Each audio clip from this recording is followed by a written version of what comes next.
ጾም ማለት መከልከል፣ መታቀብ፣ መሰብሰብ፣ መቆጠብ ማለት ነው። መከልከል፣ መታቀብ፣ መቆጠብ፣ መሰብሰብ ነው ጾም ማለት።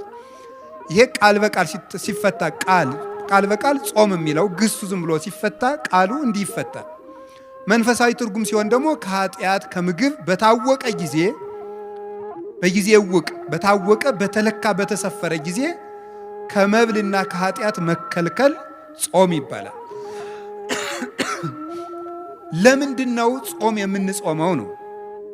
ጾም የሰው ልጅ የተፈጠረለት ዓላማ ነው። ይገርማችኋል የእግዚአብሔር ቤተሰቦች፣ ሰው የተፈጠረው ለመብልን አይደለም፣ የተፈጠረው ለጾም ነው። እና የምንጾመው ለምንድን ነው ካላችሁ ሰው ለመሆን ነው የምንጾመው። ሰው ለመሆን ነው የምንጾመው።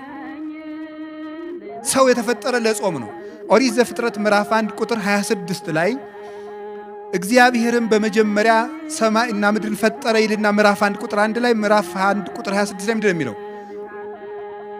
ንግበር ሰብአ በአርአያነ ወበአምሳሊነ፣ እግዚአብሔርም ሰውን በአርአያውና በአምሳላችን እንፍጠር አለ። በአምሳላችን እንፍጠር አለ ይላል። ታውቃላችሁ፣ ይሄን ጥቅሱን የማታውቁት ነው አይደለም።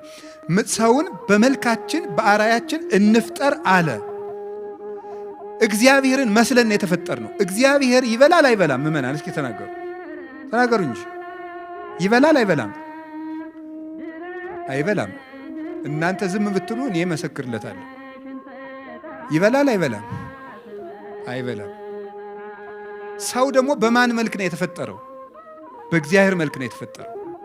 ስለዚህ እግዚአብሔር አትብሉ የሚለን እግዚአብሔር እንደዚህ ብሎ እንደ ክፉ ዳኛ እንዲያርግ ብሎ አለቅነቱን ለማሳወቅ አምላክነቱን ለማሳወቅ እኛን መግዛቱን ለማሳወቅ አይደለም እንደዚያ የሚለን።